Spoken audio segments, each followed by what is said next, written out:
Olá pessoal, tudo bom? Eu sou a Mel Ferraz, você está no canal Literatura e se hoje eu vim conversar sobre dois livros nacionais contemporâneos, que são o Entre Quatro Paredes e o Cafa das Galáxias.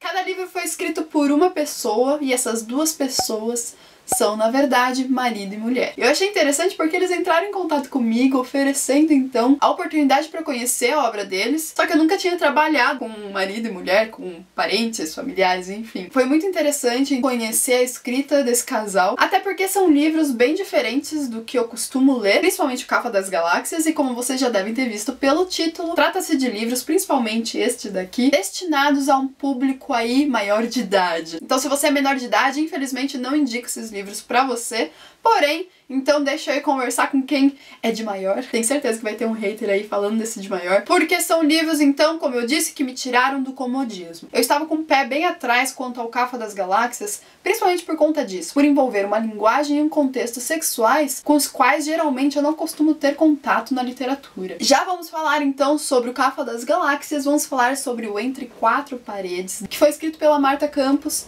e vai tratar sobre uma coisa que eu acho extremamente cativante, que é a curiosidade nossa quanto aos nossos vizinhos ou à vida dos nossos vizinhos. Aqui o Entre Quatro Paredes se refere, então, à vida privada de alguém que a gente desconhece. Para quem vive em condomínio, um condomínio bem grande também, principalmente, é super complicado porque tem essa questão de imaginar o que nosso vizinho tá fazendo, tanto aquele vizinho de janela quanto de cima, e eu acho que principalmente de cima porque, meu Deus, que barulheira, não é mesmo? E a questão toda aqui é a da privacidade e o que ocorre realmente, o que a gente imagina e qual que é a realidade. Digo isso porque tem então o envolvimento da polícia, de um detetive, porque algo acontece aqui e um dos protagonistas, o Renan, é um policial e ele precisa descobrir o que realmente aconteceu. Isso baseado nos testemunhos dos vizinhos, então ele vai ouvir cada coisa que, né, no final a gente percebe que é isso mesmo. A curiosidade existe em todas as casas, em todas as cabecinhas ali daquele condomínio, mas a realidade, ela não necessariamente condiz com o que cada um ali pensava, porque são versões então diferentes, certo? E todas essas perspectivas, elas fazem parte de um emaranhado que segue a linha de raciocínio de uma transmissão de futebol, que naquele dia, naquela noite de quarta-feira, na qual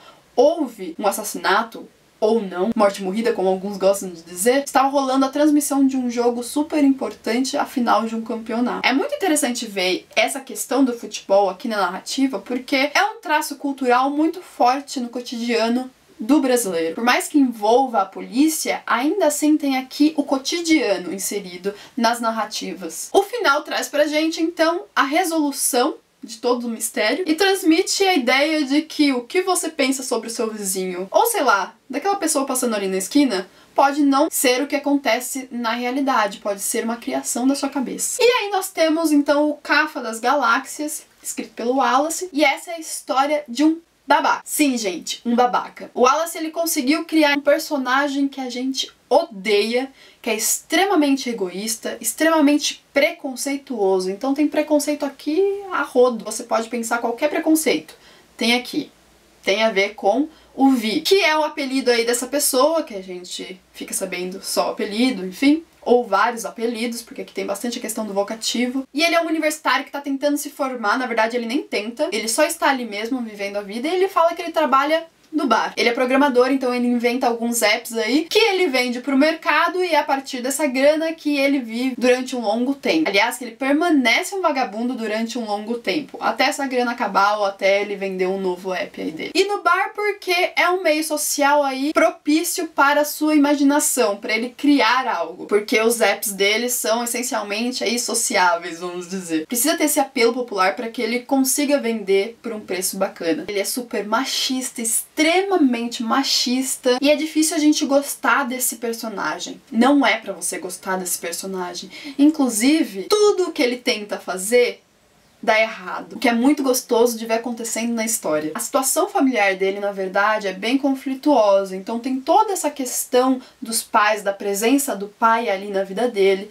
não só na vida dele, mas também num amigo bem próximo, que é o Matias, que é um homossexual, então aí aparece essa questão da homossexualidade. E eu tive a oportunidade de conversar com a Marta e com o Wallace, eles estavam bem preocupados quanto eu gostar, principalmente do Cafa, e o Wallace, ele me contou mais ou menos da onde que veio essa ideia de criar o Cafa. Então ele já criou diversas personagens, uma mulher, ele escreveu um diário de uma mulher antes, um vampiro, e aqui ele quis criar esse cara que tem problemas aí familiares, psicológicos, enfim. Nesse personagem a gente consegue ver diversos tipos, né, como o eterno adolescente, o Dom Juan. E o autor, ele tirou essa ideia lendo um psicanalista, se não me engano, escreveu um livro sobre pais, filhos, pais ausentes principalmente. Enfim, não é o caso aqui de explicar nesse vídeo, porém, eu achei interessante isso, conhecer de onde surgiu a ideia para esse personagem. E bom, alguns pontos negativos que eu vi nos livros. No Entre Quatro Paredes, eu tenho que destacar só o uso de um termo aí que é da homossexualidade. A gente usa o termo homossexualidade. Aqui eu vi impresso o termo homossexualismo,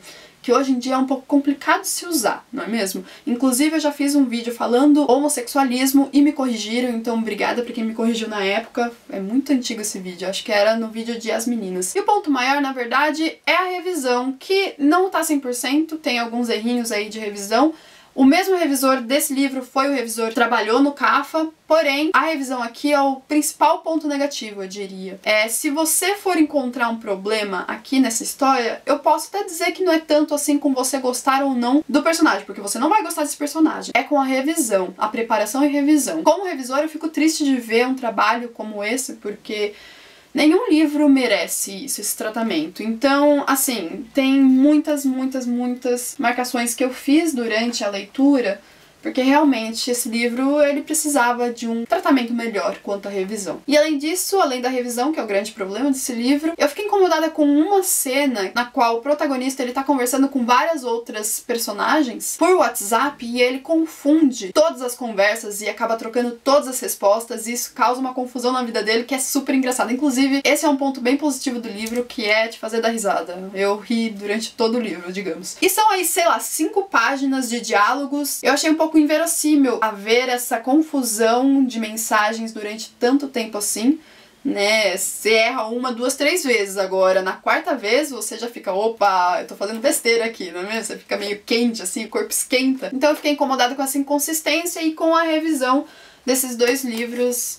Seria muito legal ver uma revisão aí bem bacana para essas 2 obras. Então é isso, eu espero que vocês tenham gostado. Como eu disse pra vocês, eu tive a oportunidade de conversar com os 2, de conhecê-los por Skype, porque eles moram no Canadá. É muito legal também a biografia dos 2. A Marta, ela nasceu na Inglaterra, ela fez TO, né, terapia ocupacional, e o Wallace, ele fez fono. E a partir dessa conversa surgiu a ideia de eu fazer uma entrevista escrita que sairá lá no site do Literaturice. Então daqui acho que umas 3 semaninhas sai, e eu vou compartilhar nas redes sociais também para vocês poderem ler. Espero que vocês tenham gostado do vídeo, eu vou deixar lá embaixo os links para vocês poderem encontrar os livros e os autores nas redes sociais, na internet, enfim. Não esqueça do seu joinha para me ajudar na divulgação do vídeo e também de se inscrever no canal se ainda não for inscrito. Um grande beijo e até o próximo vídeo. Tchau, tchau!